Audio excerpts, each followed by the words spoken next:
ठाणे महापालिका मुख्य इमारतीतील धूर शोधक, अग्निशमक यंत्रणे, मुख्य अग्निशमन पंप, जलवाहिनी व्यवस्था, आपत्कालीन बाहेर पडण्याचे दिशादर्शक फलक अशा यंत्रणा दुरुस्त करून कार्यान्वित करण्याचा निर्णय प्रशासनानं घेतला असून या कामासाठी 43,36,800 रुपयांच्या खर्चाचा प्रस्ताव येत्या सर्वसाधारण सभेपुढे मान्यतेसाठी सादर करण्यात आला आहे. या निमित्तानं ठाणे शहरातील इमारतींना अग्निसुरक्षा नियमांचं पालन करण्याची सक्ती करणाऱ्या ठाणे महापालिकेच्या स्वतःच्या मुख्यालयातील अग्निशमन यंत्रणा अपुरी आणि अनेक ठिकाणी कार्यान्वित नसल्याची बाब पुढे आली आहे. ठाणे महापालिकेच्या गावदेवी भाजी मंडईला आग लागून त्यात 2 जणांना जीव गमवावे लागले. या घटनेनंतर पालिकेच्या कारभारावर टीका होत असून याच मुद्द्यावरून पालिकेच्या सर्वसाधारण सभेत नगरसेवकांनीही पालिका अधिकाऱ्यांना फैलावर घेतलं होतं. ठाणे महापालिका मुख्यालय इमारतीतच अग्निशमन यंत्रणा सक्षम नसल्याचा मुद्दा मांडत राष्ट्रवादी शरद पवार गट पक्षाचे नगरसेवक सुधीर भगत यांनी नाराजी व्यक्त केली होती. यानंतर पालिका मुख्यालयातील अग्निशमन यंत्रणा रामभरोसे असल्याची चर्चा सुरू झाली होती. या टीकेनंतर ठाणे महापालिका प्रशासनाने आता पाचपाकाडी भागातील मुख्य इमारतीतील धूरशोधक, अग्निशामक यंत्रे, मुख्य अग्निशमन पंप, जलवाहिनी व्यवस्था, आपत्कालीन बाहेर पडण्याचे दिशादर्शक फलक अशा यंत्रणा दुरुस्त करून कार्यान्वित करण्याचा निर्णय घेतला आहे. मुख्य अग्निशमन अधिकाऱ्यांनी सादर केलेल्या अहवालात मुख्यालयातील अनेक अग्निसुरक्षा यंत्रणा बदलण्याची किंवा नव्यानं बसवण्याची आवश्यकता व्यक्त केली आहे. त्यानुसार धूरशोधक, ABC प्रकारची अग्निशामक यंत्रणे, कार्बन डायऑक्साईड अग्निशामक यंत्रे, मुख्य अग्निशमन पंप, बूस्टर पंप आणि राखीव पंप, जलवाहिनी व्यवस्था, लँडिंग वॉल, पाईप रीळ, आपत्कालीन बाहेर पडण्याचे दिशादर्शक फलक तसंच प्रतिसाद दर्शक आणि हाताने कार्यान्वित होणारी अग्निसूचना बटणं कार्यान्वित करण्याची गरज नमूद करण्यात आली होती. यानुसार ठाणे महापालिका प्रशासनाने ही यंत्रणा दुरुस्त करून कार्यान्वित करण्याचा निर्णय घेतला असून या कामासाठी 43,36,800 रुपयांच्या खर्चाचा प्रस्ताव तयार केलाय. हा प्रस्ताव येत्या 20 जुलै रोजी सर्वसाधारण सभेपुढे मंजुरीसाठी ठेवला जाणार आहे.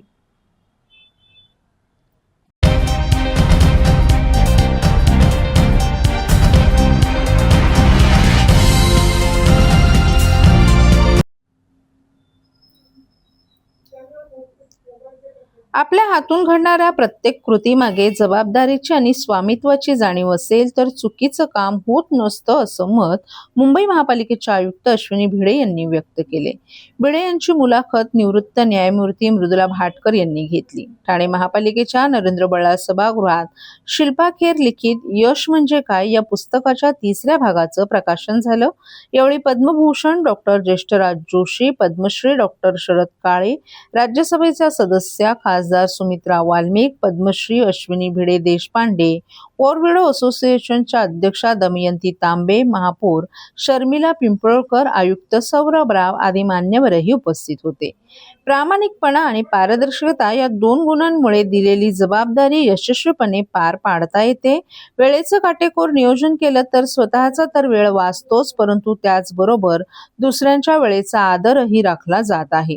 सकारात्मक दृष्टिकोन ठेवून होणाऱ्या टीकेवर आणि राहिलेल्या त्रुटींवर मात करता येते असं आयुक्त अश्विनी भिडे यांनी सांगितलं. मित्र आणि पैसा यांचं जीवनात महत्त्व असलं तरीही नाती जपण्यासाठी आणि पैसा कमवण्याच्या पद्धतीबद्दल बारकाईने विचार करायला हवा. प्रश्न कितीही बिकट असला तरी त्याला उत्तर असतंच. त्यामुळे चिकाटीने आणि प्रामाणिक हेतू बाळगला तर काम फत्ते होतच असंही त्यांनी सांगितलं. पद्मभूषण डॉक्टर ज्येष्ठराज जोशी यांनी मार्गदर्शन करताना संशोधनाच्या क्षेत्रात मुलांनी रस घ्यायला हवा आणि सरकारनेही अशा तरुणांच्या पाठीशी खंबीरपणे उभे राहायला हवं. मुलांनी एकाग्रतेसाठी ध्यान करायला हवं असं त्यांनी सांगितलं. प्रसिद्ध शास्त्रीय गायिका अश्विनी भिडे देशपांडे यांनी मुलांना कठोर परिश्रम करण्याचा सल्ला दिला. यश म्हणजे तुमच्यातल्यात सर्वोत्तम अशी व्याख्या करून ज्या दिवशी तुम्हाला आपला सूर लागतो ते यश असतं असंही त्यांनी सांगितलं. खासदार सुमित्रा वाल्मिक यांनी मनाची शुद्धता आणि धार्मिक आचरण या यशाची गुरुकिल्ली असतात असं सांगितलं. तर पद्मश्री डॉक्टर शरद काळे यांनी संयम, साधेपणा आणि सातत्य या त्रिसूत्रीचं आचरण हेच यशाचं गमक असल्याचं सांगितलं. कृत्रिम बुद्धिमत्तेमुळे मानवी मेंदूची पिछेहाट होणार नाही असं सांगताना ठाणे वैभवचे संपादक मिलिंद बल्लाळ यांनी 1997 मध्ये ग्रँड मास्टर गॅरी कॅस्परोव्ह यांना IBMचा डीप ब्ल्यू संगणक प्रणालीने पराभूत केल्याची आठवण करून दिली. परंतु 2003 साली ग्रँडमास्टर व्लादिमीर क्रॅमेनिक आणि कॉस्परोव यांनी बुद्धिमत्तेच्या जोरावर संगणकाबरोबर खेळताना सामने अनिर्णित ठेवल्याचंही त्यांनी सांगितलं.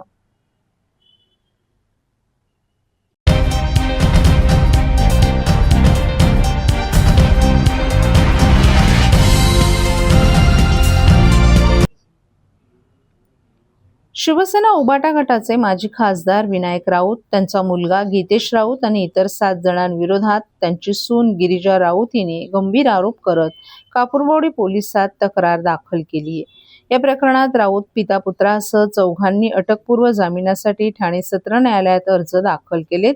त्यांच्या अर्जावर 23 जुलै रोजी सुनावणी होणार आहे. दरम्यान या प्रकरणात अटकेत असलेल्या फिरोज बाबाची पोलीस कोठडी संपल्यानं त्यास मंगळवारी ठाणे न्यायालयात हजर करण्यात आलं. यावेळी न्यायालयानं फिरोज बाबाला 2 दिवसांची वाढीव पोलीस कोठडी सुनावली. दरम्यान शेख बाबाचा साथीदार रामा वडार याला ठाणे पोलिसांनी मंगळवारी सावंतवाडी येथून अटक केली आहे. या गुन्ह्यात 7 जणांना आरोपी करण्यात आलं असून त्यात राऊत पिता पुत्रासह 2 भोंदू बाबांचा देखील समावेश आहे. दरम्यान गुन्हा दाखल होताच या प्रकरणातील आरोपी आणि भोंदू बाबा फिरोज शेख यास ठाणे पोलिसांनी शनिवारी सिंधुदुर्ग जिल्ह्यातील कोलगाव येथून अटक केली आहे. त्यास न्यायालयानं 2 दिवसांची पोलीस कोठडी सुनावली होती. बाबाची पोलीस कोठडीची मुदत संपल्यामुळे त्यास मंगळवारी पुन्हा न्यायालयात हजर करण्यात आलं. यावेळी कापूरवाडी पोलिसांनी आरोपी फिरोजची 7 दिवसांच्या वाढीव पोलीस कोठडीची मागणी केली आहे. अटकेतील फिरोज बाबाचा साथीदार राम यल्लप्पा वडार याला सिंधुदुर्गातून ताब्यात घेण्यात आलं असून दोघा आरोपींची चौकशी करण्याची असल्यानं फिरोजची कोठडी 7 दिवसांची वाढवावी अशी मागणी पोलिसांनी केली आहे. न्यायालयानं पोलिसांची बाजू समजून घेतल्यानंतर आरोपी फिरोजला 2 दिवसांची वाढीव पोलीस कोठडी सुनावण्यात आली आहे.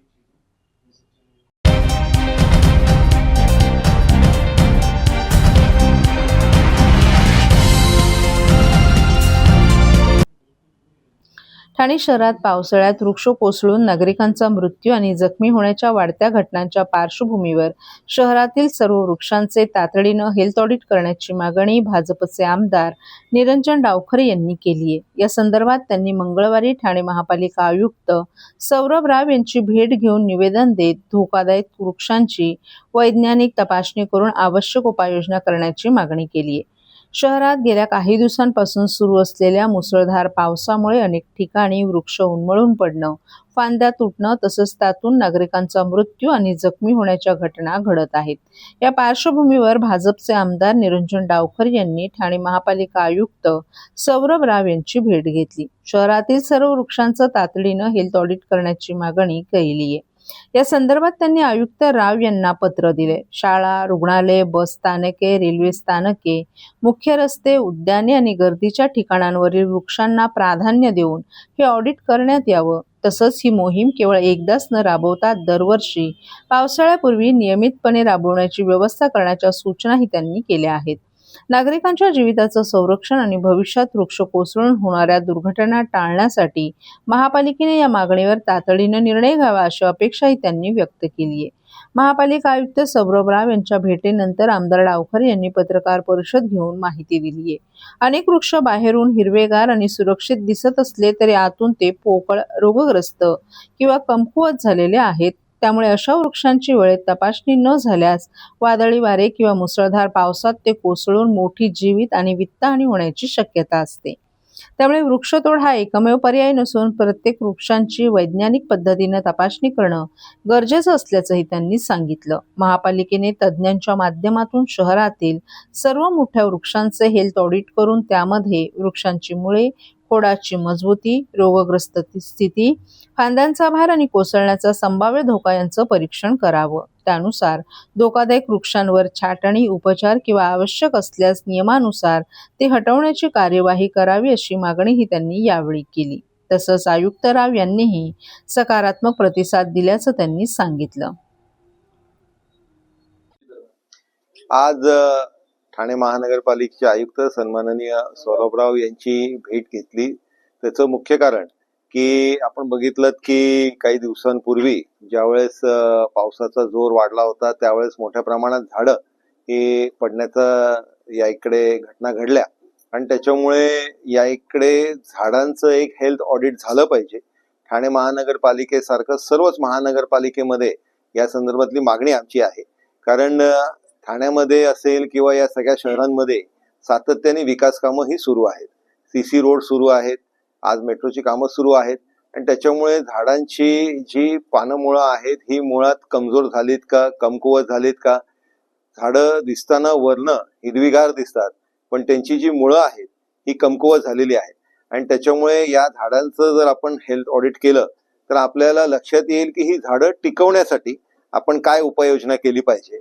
आणि अशा ज्यावेळेस, कारण यावेळेस आपण बघितलं की एल निनोचा इफेक्ट हा फार मोठा आहे आणि त्याच्यामुळे आत्ताचा जो विंड रेशो होता तो 90 km/h हिशोबाने होता. त्याच्यामुळे झाडं पडणं हे त्या विंड स्पीडच्या मुळे होणं हे स्वाभाविक होतं. पण या दुर्घटना टाळण्यासाठी आपण जर हेल्थ ऑडिट अगोदरच केलं तर आपल्याला लक्षात येईल की कुठली झाडं कमकुवत झालेत आणि त्या पद्धतीची कारवाई आपल्याला करता येऊ शकते. त्या दृष्टिकोनाने सर्व झाडांचं ठाणे महानगरपालिकेच्या हद्दीमध्ये हेल्थ ऑडिट केलं पाहिजे अशी मागणी आम्ही सन्माननीय आयुक्तांकडे केली.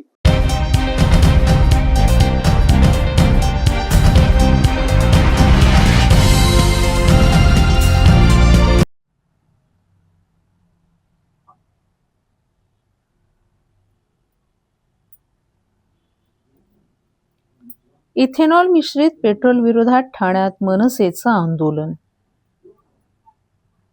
इथेनॉल मिश्रित पेट्रोलमुळे वाहनधारकांना विविध अडचणींचा सामना करावा लागत असल्याचा आरोप करत महाराष्ट्र नवनिर्माण सेनेच्या वतीनं आज ठाण्यात आंदोलन करण्यात आलं. मनसे नेते अविनाश जाधव यांच्या नेतृत्वाखाली शहरातील 3 पेट्रोल पंपावर हे आंदोलन करण्यात आलं. यावेळी इथेनॉल मिश्रित पेट्रोलमुळे वाहनांच्या इंजिनवर परिणाम होत असल्याच्या नागरिकांच्या तक्रारी सरकारपर्यंत पोहोचवण्यासाठी हे आंदोलन करण्यात आल्याचं मनसेच्या पदाधिकाऱ्यांनी सांगितलं. तसंच इथेनॉलबाबत सरकारने स्पष्ट धोरण जाहीर करावं, वाहनधारकांना न्याय द्यावा आणि इथेनॉलमुळे वाहनांचं नुकसान झाल्यास संबंधितांना भरपाई द्यावी अशी मागणीही करण्यात आली. या आंदोलनादरम्यान मनसे नेते अविनाश जाधव यांनी केंद्र सरकारवर टीका केली. इथेनॉलमुळे शेतकऱ्यांना फायदा होतो असा केंद्रीय मंत्री नितीन गडकरी यांचा दावा चुकीचा आहे. इथेनॉल धोरणाचा लाभ सर्वसामान्यांना नव्हे तर काही मोजक्या लोकांना होत आहे असाही त्यांनी आरोप केला. दरम्यान इथेनॉल मिश्रित इंधनाबाबत वाहनधारकांमध्ये निर्माण झालेल्या संभ्रमाचं निरसन करण्यासाठी सरकारने स्पष्ट भूमिका घ्यावी अशी मागणी मनसेनं यावेळी केली. हे एक वॉटर टुडे नावाचं एक चॅनल आहे, त्यांनी एक बातमी दिलेली आहे. ती बातमी जर तुम्ही बघितलं तर 10,000 litre water for 1 litre of ethanol.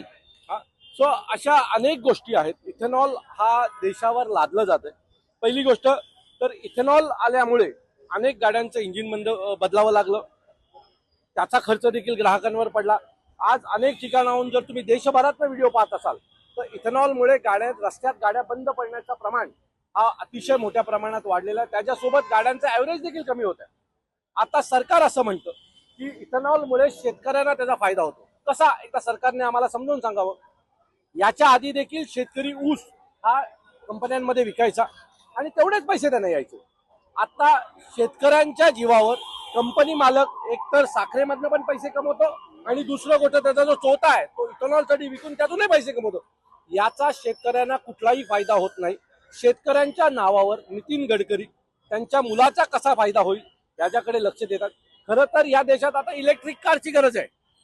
त्याने पर्यावरणाला कुठल्याही प्रकारची हानी नाही, उलट त्यातून सौर ऊर्जेकडे सगळ्यात जास्त लक्ष दिलं जात आहे.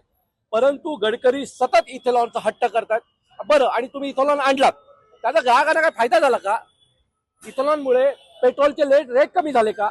आज एवढी मोठी इराण इराक युद्धामुळे जी काही परिस्थिती ओढवली त्यात आपल्याला काही पेट्रोलच्या दरामध्ये काही कमी मिळले झालं का? पैसे वाढतच गेले.